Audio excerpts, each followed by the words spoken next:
Татарская музыка звучала в ратуше в Вильнюсе. Концерт состоялся под патронатом мэра города. В столицу Литвы приехала делегация во главе с председателем Меджлиса Рифатом Чубаровым.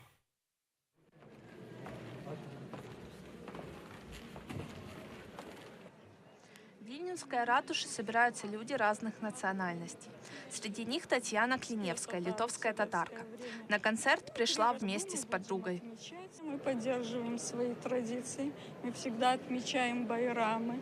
Вот, к сожалению, язык у нас не сохранен. Из Украины с концертом приехала группа «Аккая».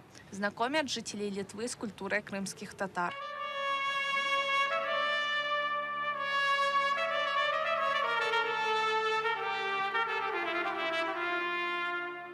Литовский детский коллектив «Илсу» исполняет народные песни крымских татар. Он работает в Литве больше 5 лет.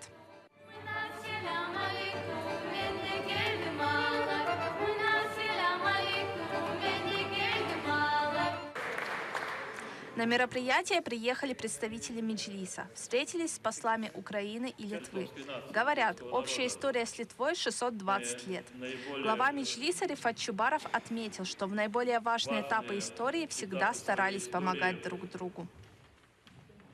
Мы будем здесь продолжать говорить с литовскими политиками, с литовским социумом о том, что та опасность, которая сейчас нависла над всеми народами Европы, она не иллюзорная. Мы почувствовали, и мы имеем последствия этого нападения. И для того, чтобы эта опасность для других не реализовалась, мы и работаем вместе. Концерт длился почти 1,5 часа. Среди слушателей крымские татары, которые из-за разных обстоятельств переехали в Литву. Говорят, ощутили себя будто в Крыму. Нравилось все это, все эти мелодии. Знаете, я литовка, но у нас в курсе были 2 татары. Скажу, что была на его концерте. Бывали, в Бахчисарае бывали, Крыму были и в Ялте. Вы за татаров, вы не за эти, которые завоевали. Нет.